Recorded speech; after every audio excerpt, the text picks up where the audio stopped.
Hello guys, कैसे हैं आप सब। आई होप आप सब ठीक होंगे।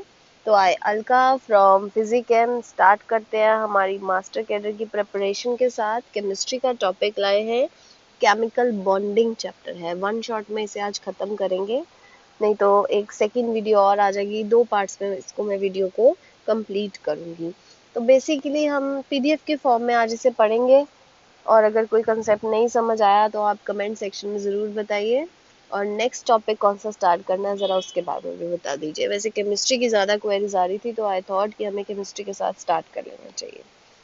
लेट्स स्टार्ट, शुरू करते हैं हमारे टॉपिक के साथ, chemical bonding. As the name suggest, chemical bonds के बारे में पढ़ना है कि केमिकल बॉन्ड्स बनते कैसे हैं, राइट। उससे पहले कि बनते कैसे हैं, उससे पहले हम पढ़ेंगे कि बॉन्ड्स होते क्या हैं। तो बॉन्ड्स क्या है, बेसिकली कुछ भी नहीं है, फोर्स ऑफ अट्रैक्शन है दो एटम्स के बीच में। अगर इसे थोड़ा सा जस्टिफाई करूँ भाई, एक मैं हाइड्रोजन भाई को ले लेती हूँ, दूसरा एक हाइड्रोजन भाई और है हमारे पास।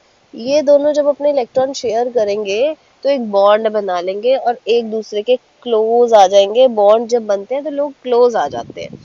तो बॉन्ड जब बनेंगे तो ये दोनों आपस में क्लोज आ जाएंगे, तो क्या हो जाएगा, इसको बोलते हैं कि there is formation of bond. चाहे वो बॉन्ड जो है वो शेयरिंग ऑफ इलेक्ट्रॉन से बना हो या डोनेशन से बना हो, या एक ही एटम हमारा अपने दोनों इलेक्ट्रॉन शेयर कर दे अपना और एक बॉन्ड बना ले दूसरे एटम के साथ, तो फिर क्या हो जाएगा, इसे क्या बोलेंगे, there is formation of bond. Basically the force of attraction किसके बीच में, दो एटम्स के बीच में। ये दोनों ने बनाया बॉन्ड और बन गए मॉलिक्यूल। एक बनाया मॉलिक्यूल H2, आपको पता है क्या हो जाता है हमारा molecule. But the question arises, why need we need this bond. हमें बॉन्ड चाहिए क्यों है भाई, हमें बॉन्ड बनाने क्यों है। टू अटेन द स्टेबिलिटी, हम क्यों बॉन्ड बनाते हैं अपने दोस्तों के साथ। हमारा बॉन्ड होता है, एक बहुत अच्छा बॉन्ड होता है। फॉर एग्जांपल हाइड्रोजन है, हाइड्रोजन हाइड्रोजन बेचारे एक एक इलेक्ट्रॉन लेके आपस में दूर दूर पड़े हुए हैं। इन दोनों ने बनाया बॉन्ड, एक दूसरे के आगे क्लोज, और क्या बन गए, स्टेबल बन गए। एग्जिस्ट करने के लिए दुनिया में एटम क्या बनाते हैं, बॉन्ड बनाते हैं, to attain the stability, to attain the noble gas configuration. Noble gas आगे पढ़ते हैं क्या होती है, इनर्ट गैस होती है। थर्ड चैप्टर कराएंगे ना जब क्लासिफिकेशन ऑफ एलिमेंट्स, उसमें बताऊंगी नोबल गैसेस क्या होती है। To attain the noble gas configuration, to attain the stability, हम क्या बनाते हैं, बॉन्ड बनाते हैं। नाउ द क्वेश्चन अराइजेस, ये बॉन्ड सिग्निफाई क्या करते हैं। मैंने आपको बताया क्या सिग्निफाई करते हैं, क्लोजनेस सिग्निफाई करते हैं दो एटम्स की। एटम्स की क्लोजनेस बताते हैं कि कितना कोई एटम क्लोज है। क्या बताता है ये, बॉन्ड बताता है कि उन दोनों के बीच में बॉन्ड कैसा है ना। बेसिकली अगर अब हाइड्रोजन को छोड़ देते हैं, कोई और एटम उठाते हैं, नाइट्रोजन उठा लेते हैं ना, देखना है मुझे कि नाइट्रोजन और ये दो नाइट्रोजन का नेचर कैसा है। तो हम क्या देखेंगे, इनके बीच का बॉन्ड कैसा है, the amount of the closeness, तभी बताएंगे ना एक सिंगल बॉन्ड है, डबल बॉन्ड है या ट्रिपल बॉन्ड है, वो बताएगा कि क्लोज कितना है। फॉर एग्जाम्पल, अगर मैं इसकी एक अच्छी शानदार एग्जाम्पल उठाने की कोशिश करूँ, तो एक शानदार एग्जाम्पल इसकी ये बन सकती है भाई हमारे पास, कि अब ऑक्सीजन और एक ऑक्सीजन है। आपको पता है ये बनाएंगे O2, मुझे इसके बीच का बॉन्ड देखना है। ये आगे बताती हूँ कि कैसे बॉन्ड बनाते हैं। डबल बॉन्ड होता है इसका, ऑक्सीजन और ऑक्सीजन के बॉन्ड में। और आपको पता है सिंगल बॉन्ड होता है, एक डबल बॉन्ड होता है, एक ट्रिपल बॉन्ड होता है। इसमें डिस्टेंस बहुत ज्यादा होता है, इसमें डिस्टेंस उससे कम, और इससे डिस्टेंस सबसे कम। इसका मतलब है ऑक्सीजन और ऑक्सीजन में डिस्टेंस बहुत कम है, ये एक दूसरे के बहुत ही क्या है, क्लोज हैं। अब सिमिलरली नाइट्रोजन और नाइट्रोजन में आपको पता है ट्रिपल बॉन्ड होता है। ये बॉन्ड ऑर्डर के कॉन्सेप्ट में आपको बताऊंगी। नाइट्रोजन और नाइट्रोजन के बीच में ट्रिपल बॉन्ड होता है। इसका मतलब ये जो दो नाइट्रोजन है ये ऑक्सीजन से भी ज्यादा क्लोज होते हैं। तो इसका मतलब हमें इस टाइम पे क्या सिग्निफाई करता है, bond closeness of the two atom. अब आता है कि बॉन्ड कितनी तरह के होते हैं, तो बेसिकली बॉन्ड तीन तरह के होते हैं भाई। एक होता है आयनिक बॉन्ड, एक होता है कोवलेंट बॉन्ड, और तीसरा आता है कोऑर्डिनेट बॉन्ड, है ना। आयनिक बॉन्ड आयंस बनाते हैं, कोवलेंट बॉन्ड शेयरिंग से बनते हैं बेसिकली, और कोऑर्डिनेट के भी बाद में बात करते हैं ना। आयनिक बॉन्ड जो होते हैं वो आयंस बनाते हैं, और आयंस ये बॉन्ड कैसे बनाते हैं, आइदर लूज करेंगे इलेक्ट्रॉन, और इलेक्ट्रॉन को क्या करेंगे भाई, गेन करेंगे। या तो इलेक्ट्रॉन लूज करके बॉन्ड बनाएगा या इलेक्ट्रॉन गेन करके बॉन्ड बनाएगा, तो उसको वो क्या कहलाएगा, आयनिक बॉन्ड कहलाएगा। आगे चलते हैं जरा,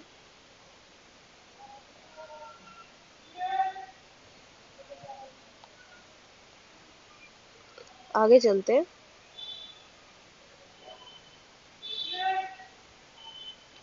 yes, let's start. Ionic bond होते क्या, अभी मैंने आपको बताया bond between the ions.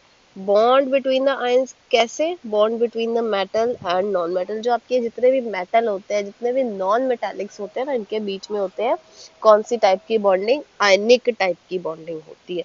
Example बड़ी शानदार है, lithium chloride, sodium chloride, magnesium chloride and aluminium chloride. Discussion से पहले ना यहाँ पे आपको इसके बारे में थोड़ा सा बता देती हूँ। For example low lithium chloride, lithium का नंबर 3 आपको पता है 2,1, ये 10th क्लास का कॉन्सेप्ट है, जरा देख लेना। वैलेंस में एक इलेक्ट्रॉन है, यहाँ पे एक इलेक्ट्रॉन पड़ा है।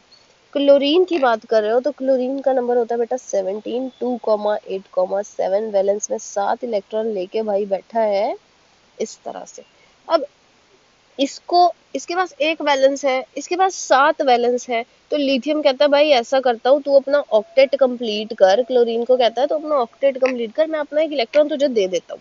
तो ये बेचारा क्या करता है, ये अपना इलेक्ट्रॉन किसको दे देता है, क्लोरीन को, और क्लोरीन के पास कितने हो जाते हैं टोटल, 8 इलेक्ट्रॉन हो जाते हैं। अब क्लोरीन के भाई के पास तो इलेक्ट्रॉन आ गए 8, अब इलेक्ट्रॉन आ गए 8, तो अब चार्ज आ गया इसके ऊपर प्लस, क्योंकि इसने अपना इलेक्ट्रॉन दे दिया। वैसे भी जो अपनी चीजें दे देते हैं वो इंसान कैसे होते हैं, पॉजिटिव होते हैं, और जो दूसरों से चीजें बड़ी आसानी से ले लेते हैं वो कैसे होते हैं, वो होते हैं नेगेटिव होते हैं। तो लिथियम के पास आया पॉजिटिव, क्लोरीन के पास आया नेगेटिव चार्ज, तो इससे क्या पता लगा, ये बन गए आयंस, ये बना लिथियम पॉजिटिव, ये बना क्लोरीन नेगेटिव। अब ये जब बन गए हैं आयंस, तो इनमें बॉन्ड किस तरह का बना, किससे बना, लॉस ऑफ इलेक्ट्रॉन और गेन ऑफ इलेक्ट्रॉन से बना, और किस तरह का बॉन्ड बना, आयनिक बॉन्ड बना। यहाँ तक क्लियर है भाई, चले आगे चले, चलिए इसे बोलते हैं आयनिक बॉन्ड। उससे पहले आपको ये भी तो पता होना चाहिए कि कंडीशंस क्या है आयनिक बॉन्ड की। चलिए कंडीशंस डिस्कस करते हैं, इसको रब कर देते हैं। Conditions of ionic bond, condition of ionic bonds में सबसे पहले है कि कटायन इजीली फॉर्म हो जाना चाहिए। Condition for ionic bond, cations easily form हो, अनायन इजीली फॉर्म हो, है ना। आयनिक बॉन्ड का मतलब ही क्या है, ऐसा थोड़ी है कि अब कोई अपने 7 इलेक्ट्रॉन लूज कर देगा। अब लिथियम क्लोराइड की बात ले लेते हो, अब एग्जांपल उठाई थी तो इसके पास 7 इलेक्ट्रॉन थे, इसके पास एक ही इलेक्ट्रॉन था। इसने कोशिश की मैं फटाफट एक इलेक्ट्रॉन देके पॉजिटिव चार्ज ले लूं, इसने कोशिश की मैं इसका एक इलेक्ट्रॉन गेन करके नेगेटिव चार्ज ले लूं। मतलब जो पॉजिटिव चार्ज होते हैं ये होते हैं कटायंस, और जो नेगेटिवली चार्ज होते हैं ये होते हैं अनायंस। आपको पता है आयंस जो होते हैं वो दो तरह के होते हैं, आयंस होते हैं कटायंस और अनायंस। अनायंस वो होते हैं जिन पे चार्ज आता है नेगेटिव, कटायंस होते हैं जिन पे चार्ज आता है भाई पॉजिटिव। तो कंडीशन क्या है, पहली कंडीशन है कटायन भी इजीली बन जाना चाहिए, मतलब लूज भी इजी हो जाना चाहिए। दूसरा, अनायन इजीली फॉर्म हो जाना चाहिए, यानी कि फटाफट इलेक्ट्रॉन क्या हो जाना चाहिए, इसका गेन हो जाना चाहिए। और तीसरी बात, फोर्स ऑफ अट्रैक्शन हाई होनी चाहिए।